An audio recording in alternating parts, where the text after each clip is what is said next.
किसान भाइयों से मेरी ये गुजारिश है इस वक्त कि करके देखें। जो बड़े बड़े जिम्मेदार है ना, ये कर लें, जिनके पास 100 एकड़ 200 एकड़ 400 एकड़ है, अगर वो कोई थोड़ी सी एकड़ फसल के ऊपर ये करके देखें, एक्सपेरिमेंट कर ले। एक्सपेरिमेंट कर लें। अगर वो समझते हैं ना कि शायद इससे कोई नुकसान होगा, तो उनको इतना बड़ा नुकसान नहीं, और वैसे भी इससे मेरा ईमान है नुकसान तो होने वाला नहीं। सही। और सुनने वाले भी कहेंगे कि बात ठीक है, नुकसान इससे हो नहीं सकता। हमने किसी दौर में इस पे वो किया था, एक प्रैक्टिकली किसी दौर में किया था, मुख्तलिफ हॉस्पिटल में जाके हमने मुख्तलिफ वार्ड्स के अंदर सूरा रहमान की तिलावत चलाया करते थे। ये 90s की दहाई की बात है, और बहुत अच्छे रिजल्ट आए थे। उसके बाद जो कि ज़ाहिर है मेरा जिम्मेदार फैमिली से रही फैमिली से ताल्लुक है, तो हम जरा खेतों बाड़ी भी और वो जाना नानका दादका तो ज़ाहिर है वही करते हैं ना, सही। जो जिन्होंने कुछ नहीं किया उन्होंने वो खेती बाड़ी तो करनी है।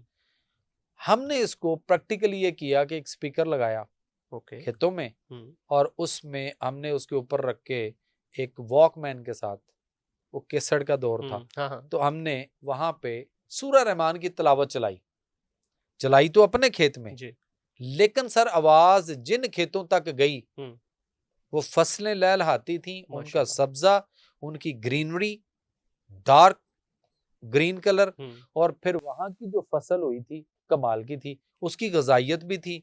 और सबसे बड़ी बात है कि वो फसल जब उसमें नजर पड़ती थी ना, ऐसे लगता था जैसे वो मुस्कुरा रही है और खुद कुछ बता रही है क्या।